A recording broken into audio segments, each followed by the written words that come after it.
Hi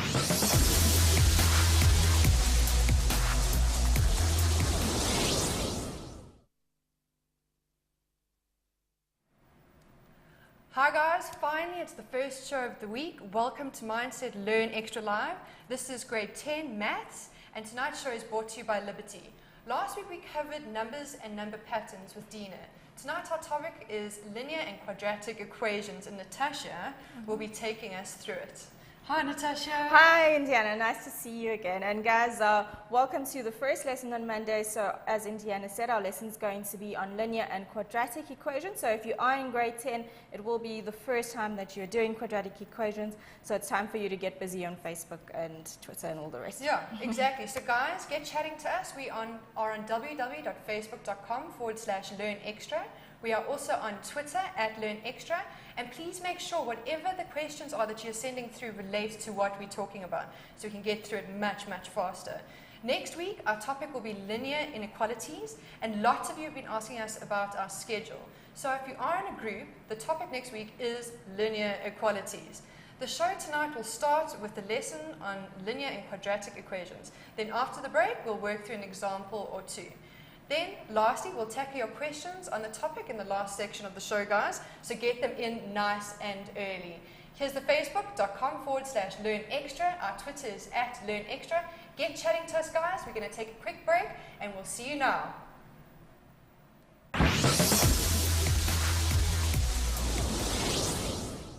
Welcome back, grade 10s. I know that you're super excited for today's maths lesson. Before we start, I wanted to let you know that we will be giving away a Casio calculator in today's lesson.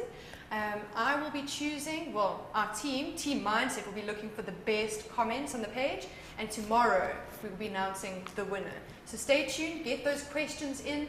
Let us know if there's anything that you're struggling with. If there's something that Natasha has said and you're not quite understanding, let me know, and I will let her know as soon as I can. Also remember, the question session will be in the last 15 minutes of the show, and that way we can work through everyone's questions. But guys, just keep the comments coming all throughout the show. I want to hear from you. Without further ado, let's go to Natasha. Okay guys, welcome back. Remember, this lesson we're going to focus on linear and quadratic equations. So grade 10 is a little bit of an extension. You may have come across linear equations in grade 9, but in grade 10 we look at quadratic equations, which is completely new to you. The one thing I want to remind everyone is to please revise fractions and simplifying of expressions, because you need all of that work for the work that we're going to do now. Alright, so let's get started with looking at an example of what a linear equation is. So as I said, we're going to start first with linear equations. Alright, and remember, an equation is linear when the power of the x is 1. So if I look, for example, and it says solve for x plus 3 is equal to 2x minus 4. Okay, so guys, let's just look first at what we've been given. We've got x plus 3 is equal to 2x minus 4. We know that it's linear because you can see the powers of the x are 1. Remember, the thing with an equation is you're always trying to find a value for x that's going to make the equation true. And at the same time, you always keep your equation balanced. Remember, an equation is sort of like a scale. If you do something wrong, or if you add a little bit too much to the one side, it's going to get heavier and it's going to tilt on the one side. An equation is very similar. You've got to keep everything balanced and everything in form, so whatever you do to the one side, you have to do to the other side. This applies in linear and quadratic equations. Alright, so if we look at this straightforward linear example, we've got x plus 3 is equal to 2x minus 4. Remember, when you deal with linear equations, you want to get all your x's onto one side and all your numbers, okay, not quite that way, but you want to get all of your numbers onto the other side. Alright, so we're going to move the 3 over to the right-hand side, and we're going to take the 2x over to the left-hand side. So what we're going to do, remember, whenever you move across an equality sign, you have to change signs. So if I move the 2x to the left, I'm going to get x minus 2x. Remember, the 2x was positive, so if I move it to the left-hand side, it becomes negative, is equal to, the negative 4 keeps its sign, And the positive 3, when it goes over to the right-hand side, is going to become negative 3. So we've got all our x's on one side, just the constants on the right-hand side. So therefore, we can now simplify a little bit. X minus 2x will give us minus x. And minus 4 minus 3 would give us minus 7. Remember, we're just looking for the value of x, so therefore we need to get rid of the minus sign. We get rid of the minus by dividing both sides by minus 1. Minus x divided by minus 1 will just give me x, and minus 7 divided by minus 1 just gives me positive 7. All right, so guys, we've looked at that simple example. We've solved for x. Remember what I said at the beginning. You're looking for the value of x that makes the equation true. So what you can do, and remember, this is just to show yourself that things are working. You will not show this step in an exam or a test. What you can do is take your value for x now, which is 7, put it back into the very first line, and then see that things balance out. Remember, in an equation, you want to keep everything balanced. So, remember our first line was x plus 3. So we're just really testing, guys. That's what we're doing. X plus 3 is equal to 2x minus 4. And I've got x is 7. So if I say, let's just use a green pen here. If I replace each of the x's with 7, let's see what happens on the left-hand side. I get 7 plus 3, and that obviously gives me an answer of 10. All right. And on the right-hand side, I get 2 times 7, which is 14, minus 4, which gives me an answer of 10. So yeah, we see that we have balanced the equation. 7 is one of the solutions that makes this equation true. Okay, all right, and as I said at the beginning again, you need to remember a lot of your work on fractions. So this was a straightforward example with no fractions. However, in grade 10, a lot of your examples are going to include fractions. So we're going to do one quick example on fractional equations before I give you a practice question to do, and then we're probably going to take a break. So let's have a look at another example, this time, as I said, with fractions. All right. So remember, through all of this, we're solving for x. I'm not going to write it every time, but you know that this isn't a lesson on equations. So your instruction will always be solve for a variable. And we've got 2x minus 1 all over 3 minus 3x plus 2 all over 6 is equal to x over 2. So what we see here is we're dealing with a fractional equation.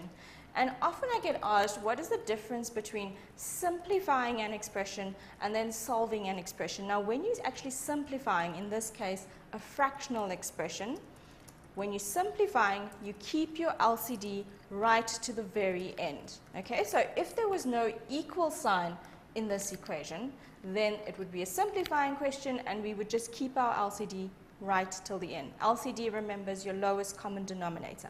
However, when you're dealing with equations, you can drop the LCD. So you actually divide the LCD out, and you're able to get to a point where you can just solve for x. So that's the big difference between simplifying expressions and solving an equation.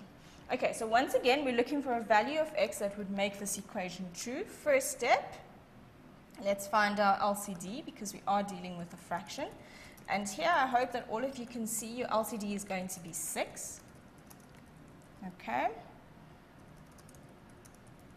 Our LCD is 6. Remember, when you find an LCD, you're going to times each term by whatever is missing to get it to the LCD. Okay, so what I mean by that, the first term, 2x minus 1 over 3, we are dividing by 3. We're dividing this fraction by 3. Therefore, if I want to get to an LCD of 6, I have to times by 2. Okay, so 2 would take the denominator 3 to 6. So therefore, I times the numerator and the denominator by 6. So this whole thing is going to eventually be over 6. All right, and then if you look at your second term, we've got minus 3x plus 2 all over 6. So this is already over your LCD of 6, so no need to times it by anything. But the very important thing here, guys, is because there's a minus between the terms, you need to keep your fraction, your numerator, in brackets so that you don't get confused and mix your signs up. Okay, so keep that 3x plus 2 in brackets. And on the right-hand side, we've got x over 2. So if I want to get the 2 to 6, I need to times by 3 and times the numerator by 3. Obviously, always keeping it balanced. Okay, so therefore, on the right-hand side, we get 3x over 6. Now that we've got the same denominator throughout the equation, we can drop the denominator. We can multiply each side by 6. This is in effect what we're doing. Once again, you don't need to show this step, but if we times each side by 6, we get rid of the denominator, and we're just going to now times into our brackets and simplify and add and bring everything over to the one side and solve for x. Okay, so let's try and find my question, which has disappeared way up there. There we go. All right, so if we times into the bracket, I'm going to get 2 times 2x giving me 4x. 2 times minus 1 will give me minus 2. And then here, this is why it was necessary to keep your bracket. We times by the minus, so we get, I have a habit of getting my brackets and that flying all over the place. So we're going to times into the bracket and we get minus 3x minus 2. And on the right-hand side, we've got 3x. Okay. So now, guys, we add up points. If you look at this, we've gotten rid of our LCD. We've gotten rid of the fraction. So now we're at a point where we were very similar in our first example, where we've just got a linear equation, and all we've got to do to solve this is take the x's onto one side and get the constants onto the other side. All right, so that means I need to move the 3x over to the to the left-hand side, and then move minus 2 and minus 2 to the right-hand side. All right, so we get 4x, and I am taking it very slowly just in case anyone doesn't understand or didn't understand this at school the first time. I'm going through it quite slowly. So we move the 3x over, move both your 2's over, so the minus 2 is going to become positive 2, and the other minus 2 is also going to become positive 2. 4x minus 3x will give us just 1x, and 1x minus 3x gives us minus 2x. 2 plus 2 would just give us 4. Once again, we're just solving for the x, so we divide both sides by minus 2. And when we divide both sides by minus 2, we'll get x is equal to 4 divided by minus 2, which is just minus 2. So therefore, what we have found is we've found a value for x that makes this entire fractional equation true. All right, so if you were to take the x is equal to minus 2 and substitute it right into the very first line, you will get your equation balancing, and you'll get the same answer on the left-hand side and the right-hand side. So what I'm going to do quickly before I hand back over to Indiana and we take a break is I'm going to give you guys a practice question to do at home, and you can then send us our answers or let us know wherever you're having problems. So this is going to be our practice question, and I'm going to need another page. There we go. All right. So let's have a look at our practice question. We've got, remember here, you can solve for any variable. In this case, we're going to solve for p. Okay, and it says 55 is equal to 5p plus 3 over 4. Okay, so that's the question for you guys to do at home. If you don't have any of your own to send to us, we need to solve for p. 55 is equal to 5p plus 3p. All right, let's see what you do with that. Fantastic, guys. What we're going to do is we're going to take a small little break. I'm going to make sure that I put Natasha's question up on the Facebook page so you can work through it, download it on your cell phone. Let me know if any of you are doing study groups as well, guys. That's what we love. We love it when mindsetters help each other out, because that's what we're all about. We are team mindset. Let's take a quick break and we'll see you now.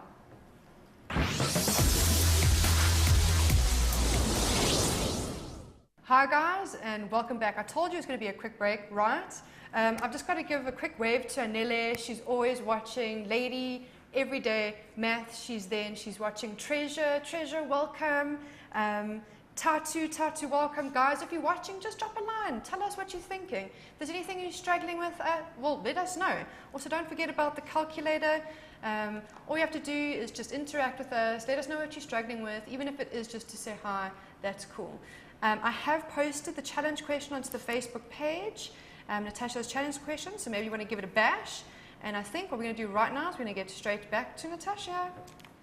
Alright guys, so the one thing that a lot of people struggle with in grade 10, building from grade 9 equations, is fractional equations. The most important thing there is really just practice simplifying expressions and simplifying fractions that you did last year. Okay, that's the only advice I can give you there. You just need to practice.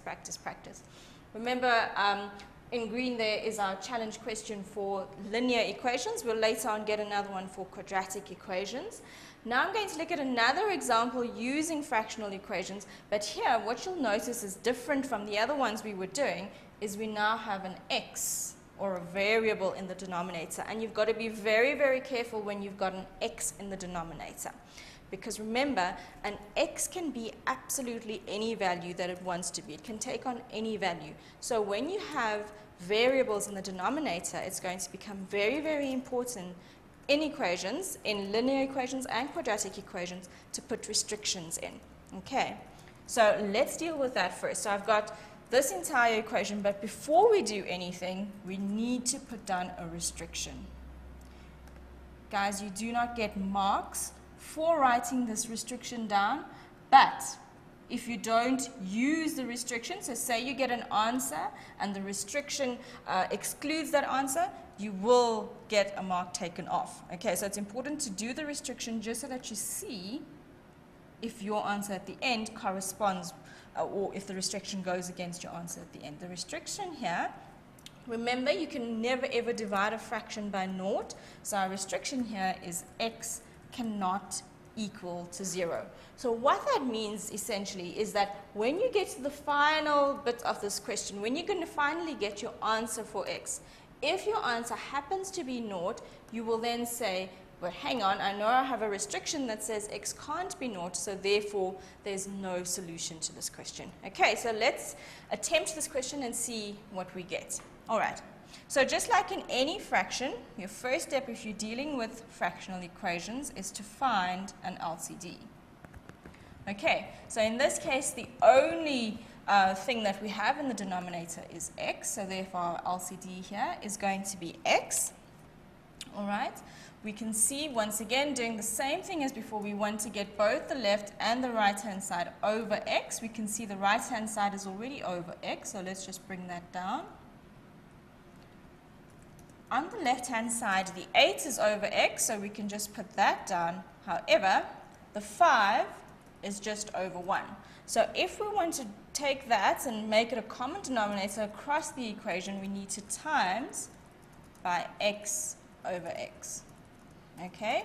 So therefore, my first term is going to become 5x. All right. Now, everything is over the same denominator. Remember, we've already said x cannot equal naught, so therefore we can drop the LCD in the very next step, and we just get 5x plus 8 is equal to, let's simplify, so we're going to times into the bracket, and we get 2x plus 8.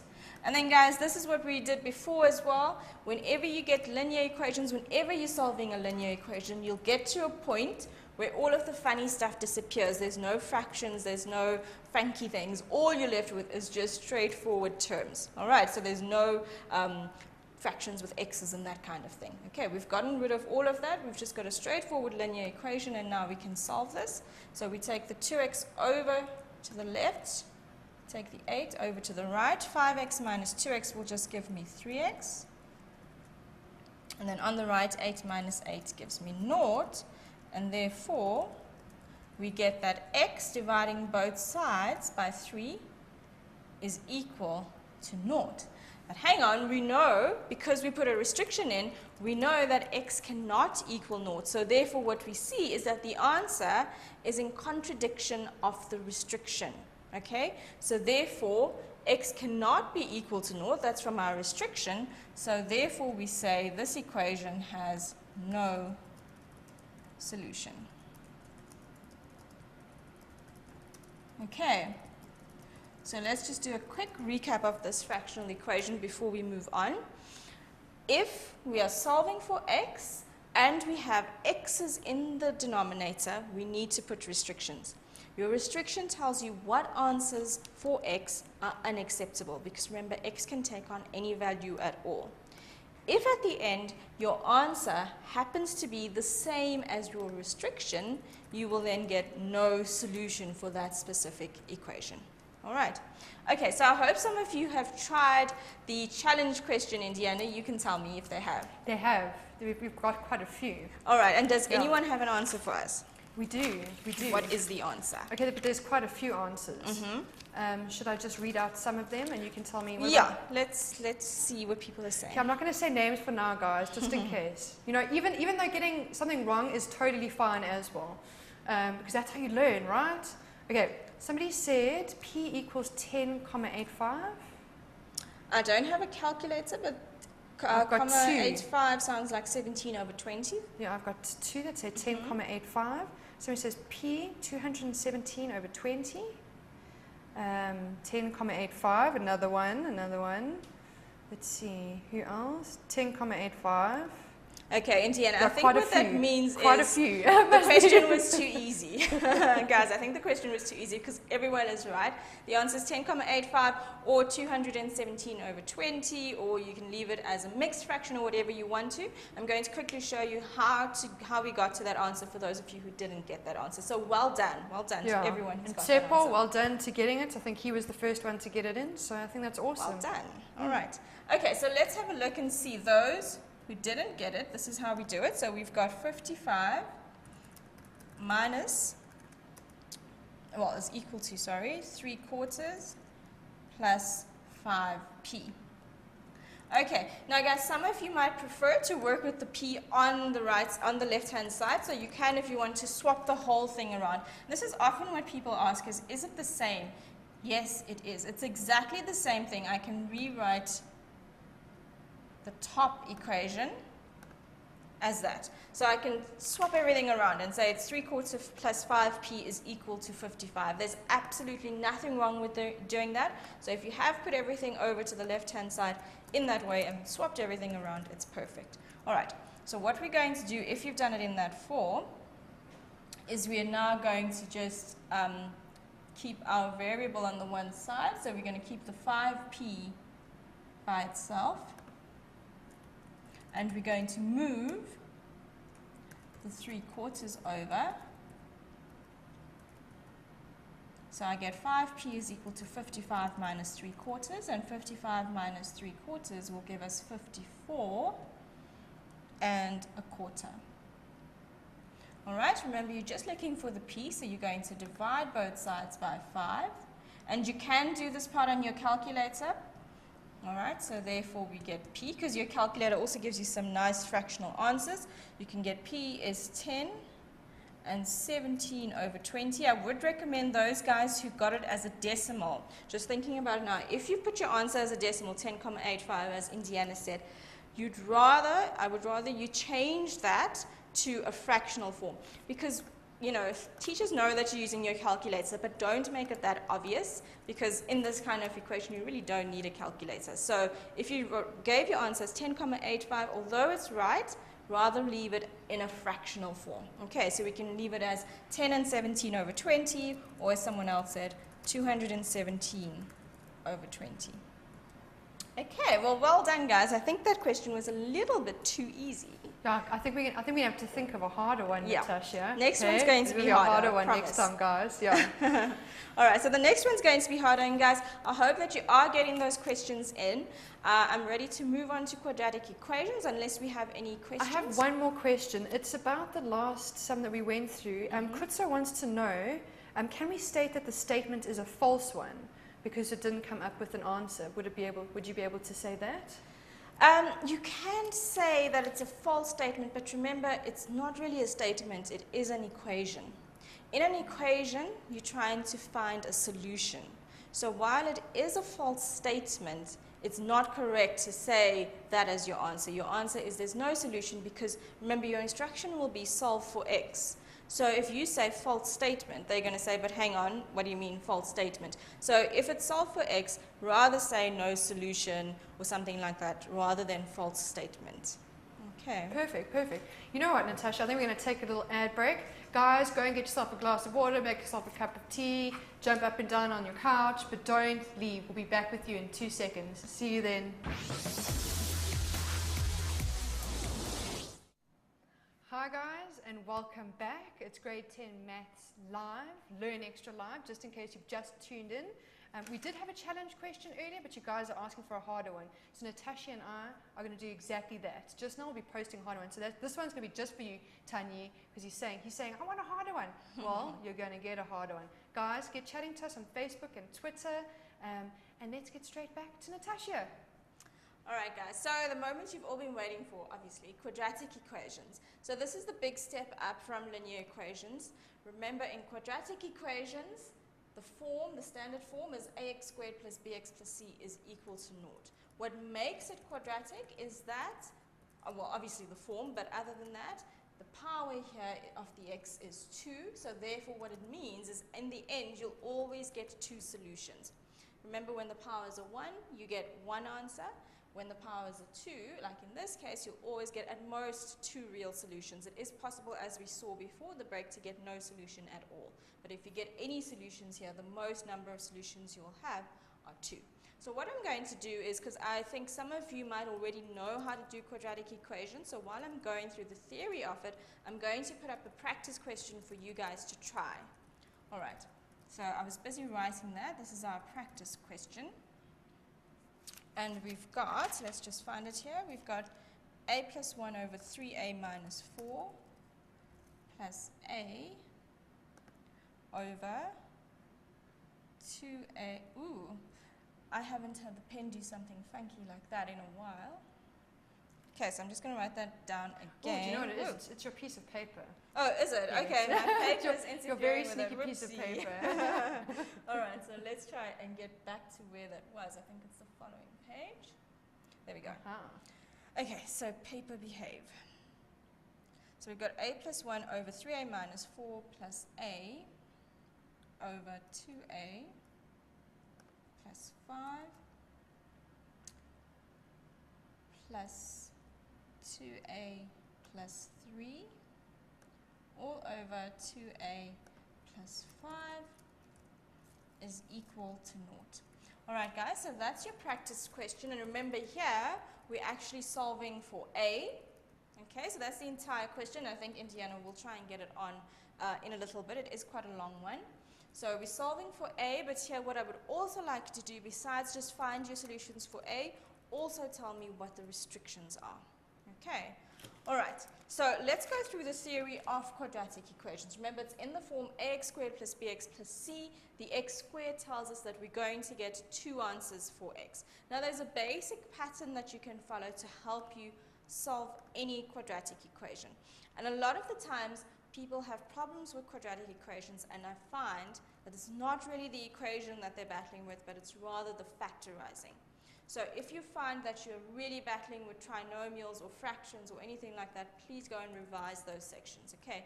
A big, big problem with quadratic equations is that a lot of pupils just have forgotten how to do trinomials, okay? And trinomials, factorizing of trinomials, a massive, massive section when we deal with equations. Okay, so I'm going to write down the steps for you, just in case you are taking notes, so you can take it down step by step. The first thing is you always want to get your quadratic equation in standard form. Now remember, standard form, as I showed you right at the top, is ax squared plus bx plus c is equal to naught. So you always want to get it looking in that form. The next step, and this is where it's important to remember all the work you've done before, is to factorize And then the last thing that we're going to do, and this might seem new to a few of you who haven't started this section yet, is we apply something called the zero factor rule. The zero factor rule. So what that really means is we solve for x. Okay? But I want to show you what the zero factor rule looks like. Okay?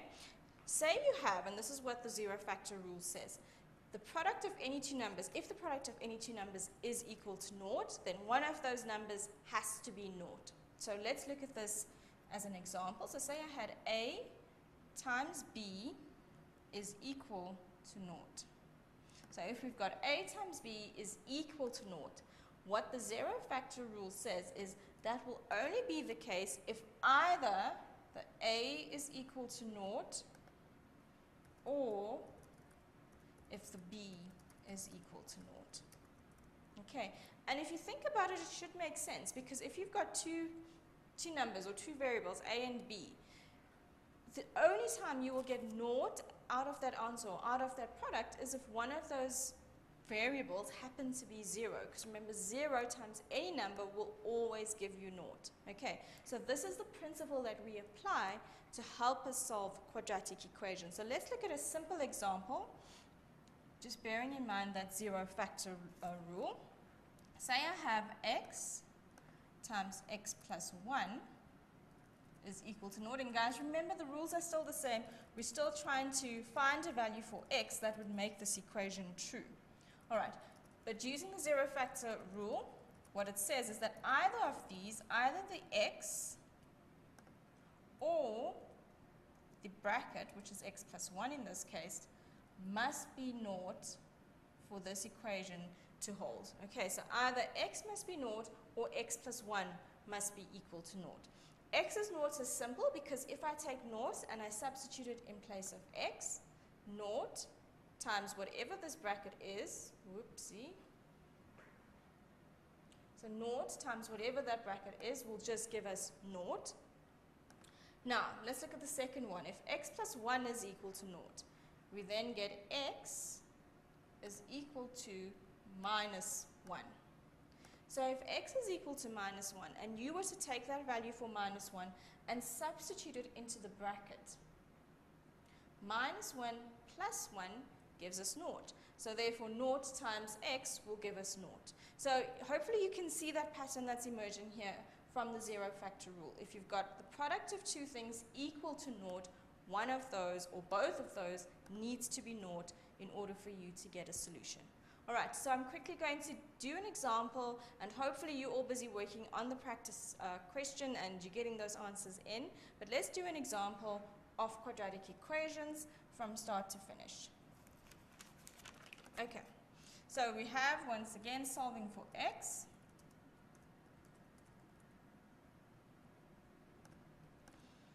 And we have x squared is equal to 9. And guys, I'm going to follow it through step by step. Okay, so I've got x squared is equal to 9. Remember, the first thing you want to do is write it in standard form. So we bring everything over to the left-hand side, and we get x squared minus 9 is equal to naught. The next step is we need to factorize. Here, hopefully you all will recognize it's a difference of squares. So we get x minus 3 times x plus 3 is equal to 0. Okay, so we've applied the first two steps. We wrote it in standard form, we then factorize, and now we can use the zero factor law. So we've got the product of two brackets equal to naught. That's only possible if either of them is naught. So we say either x minus 3 is equal to naught, or x plus 3 is equal to naught. All right, if x minus 3 is equal to naught, we'll just get x is equal to 3. And then on the other side, x would be equal to minus 3. Okay, so those are the two values that would make this equation true. So if x is 3 or if x is minus 3, the product of these two brackets would give us naught, which is true, because if we put the 3 back in the first bracket, 3 minus 3 is naught. If I put the minus 3 into the second bracket, minus 3 plus 3 is also 0.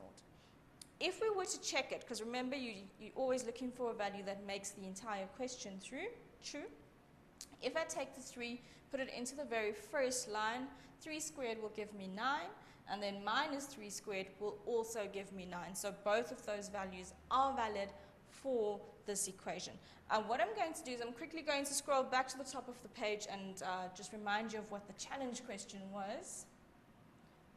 Let's just see if we can get that.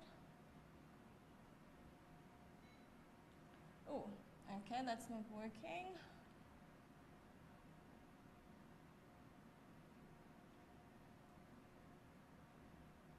There we go. Okay, so our challenge question for those of you who are trying it is a plus 1 over 3a minus 4 plus a over 2 plus 2a plus 5 plus 2a plus 3 all over 2a plus 5 is equal to 0. Indiana, has anyone managed to do that yet? We do have one or two answers. Can I say one of them? I think, okay, you can okay, say no, it, I don't want to I give it think- away. No, I don't want to give it away. You just let me know when you want we're the ready. answers. Okay, great. Yeah. Do we have any questions coming through before I move on? Let me just have a look here.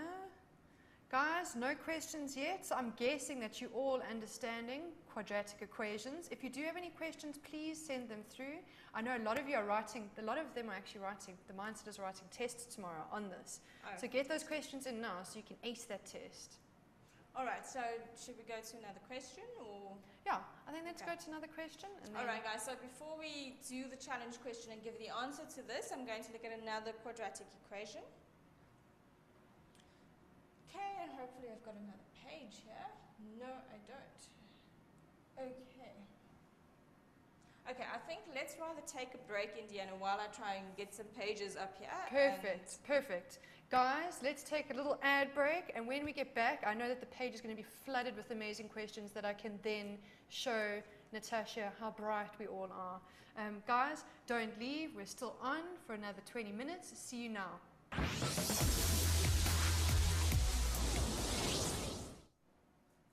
Hi guys, and welcome back. I told you it was going to be a short break, right? Hey? So I'm glad that you're back and you're joining us. Natasha's here still, and we're working through lots of questions. Guys, if there's any questions that you have, send them through. The page is awfully quiet today, I reckon. Natasha, over to you. All right, Indiana, do we have a question? I think you were saying to me we've got something like 2x squared minus x is equal to 10. Is that right? That one's from Nokatula. So Nokatula, thank you so much for the question. All right, so we're going to have a look at your question first before we do some of mine. So your question, hopefully I've got it down correctly. I'm just going to draw a line through there. We've got 2x squared minus x is equal to 10. Okay, so the first thing you want to do is write it in standard form. So we bring everything over. So we've got 2x squared minus x minus 10 is equal to 0. Okay, now from here guys, it should really be a straightforward matter of factorizing and putting it into a trinomial, but I know that trinomials is no straightforward thing. It is very tricky when you're first learning it. You can do it on your calculator. So if you have a calculator that factorizes trinomials for you and you know how to use it, then please go ahead and do it, but we're going to do it the long old-fashioned way. All right, so we're going to look at the factors of 2x and of 10 that can add up to give us the middle term, which is 1x. So I'm going to have one of my factors as 2x, and the second bracket it's going to be x. Now we know that the factors of 10 are either going to be 10 and 1 or 5 and 2, but we don't know in what combination we need to use them in order to give us the middle term of minus 1. So this is what we do. Okay, I still do it the old-fashioned way, but there's lots of different techniques to do it. So I set up my factors of 2x, which are 2x and x. And then the factors of 10 are, let's try 5 and 2. All right. Now what we do is we cross multiply. So guys, this is not really equations that I'm doing here on the side. This is factorizing what you need to know in order to do your equation. So I cross multiply the 5 by the x and the 2x by the 2. When I multiply the 5 by the x, I'm going to get an answer of 5x And then when I multiply the 2x by 2, I'll get an answer of 4x. All right. Now we can see that 5x plus 4x would give us 9x, but we're not looking for 9x. We need to get to minus 1x. So that means we need to have a minus 5x, and we need to have a positive 4x. So 5x minus 5x plus 4x will give me minus x. So therefore my factors will be 2x minus 5 times x plus 2. Alright, as I said guys, if you're not sure how I got these factors, please revise trinomials. So our brackets, 2x minus 5 and x plus 2 is equal to 0. Now we apply the zero factor law. So I've got the product of two brackets equal to 0. That will only happen if each of those brackets is 0. So therefore either we're going to get x is equal to 5 over 2, or x is equal to minus 2. Alright, and both of those solutions will work with this question. So hopefully you got that answer, whoever sent that question in. I hope that those are the answers that you've got. Alright, do we have anything else, Indiana, or we carry on? We do. We've got another, do you want to try another question from a learner? Okay, let's see what it says. So thanks Nokatula for letting us know about that other question. Now this one is from Lloyd. He said, what about this equation? 2 times to the power of 5 is equal to 5x. Okay, so Lloyd, firstly, this is not a quadratic equation. You're dealing with x to the power of 5. You generally would not get this kind of thing in grade 10, so I'm tempted to not look at it at all because it might confuse those people who actually are following what's going on now, so I'd really rather not. But this is not a typical grade 10 question. Lloyd, for you, what you would need to do is move your 5x over to the left-hand side and take out a common factor, and then attempt it from there. But as I said, it's not a grade 10 question, so we're not going to go over that That's one. completely fine. All right. Okay, but thanks for sending them in and for keeping your thinking caps on. And I know a lot of the grade 11s will be saying, but hang on, if you can't solve an equation and you can't get an answer, just use the quadratic formula. Now that would be true, and I'm sure a lot of them are posting those comments and that on our Facebook page. However, grade 10s, do not worry, do not fret, and do not stress. You do not know what the quadratic formula is, and you will only learn it next year, so you can relax. Okay, I think we've got another quadratic from Rafense, if you're willing to tackle it. Okay, let's. Okay, Rafense, let's hope this is a quadratic, because I'm learning too as we're going along, guys. Don't forget that. If it's got a power of 2, Indiana. It does, I think. Okay, so negative x squared. Does it have a power of 2? I'm trying to have a look here. Plus 12x plus 32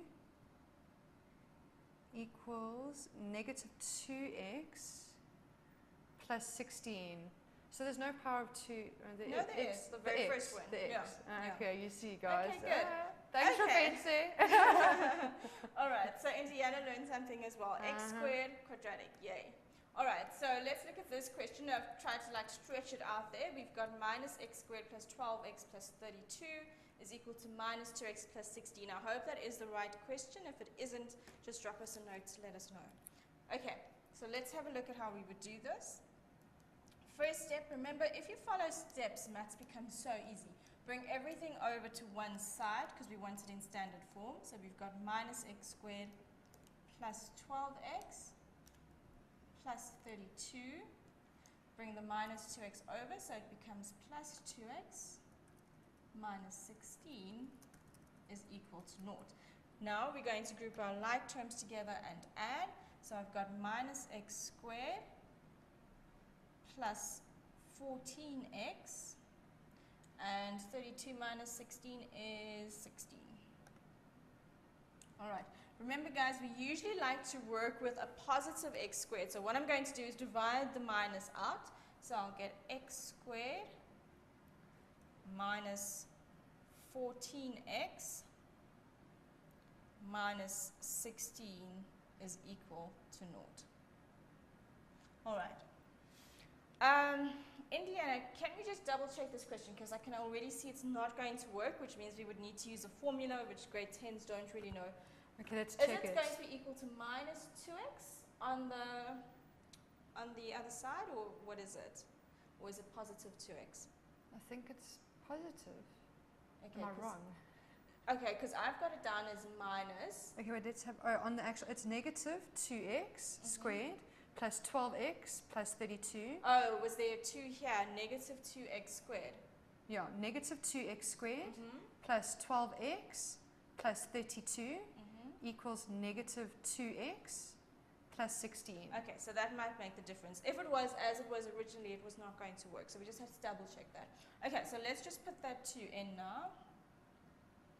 So we've got a 2x there. So we've got 2x squared minus 14x minus 16. Guys, you can see that there's a common factor here of 2. So what you should do is divide it out, okay? Factorize it a little bit more before we get to the final trinomial. So I'm going to get x squared minus 7x minus 8, that's better, that would work, is equal to 0. Now we're going to factorize that trinomial, get our 2 brackets, and then we can use the zero factor law. Okay? So we factorize that. Our factors of x are just going to be x and x. And the factors of 8 that will subtract to give us 7 are 8 and 1. And I'm going to get minus 8 and positive 1. So therefore, x is equal to 8, or x is equal to negative 1.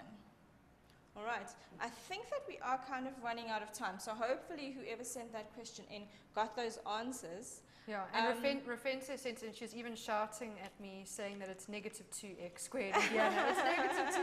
Guys, I'm sorry. All right, so Indiana, what I'm going to do is, has anyone answered our challenge question? Do we have some solutions now? Okay, let me have a look, because I know we do. Because I'd like to put that answer up for I think whoever we can tried start it. putting the answer up. I'll have a look now, but I know we've only got 1 minute left. Okay, so guys, what I'm going to do is quickly just look at the answers. I'm not going to do that entire challenge question with you. Okay, firstly, remember I asked you for your restrictions. Your restrictions were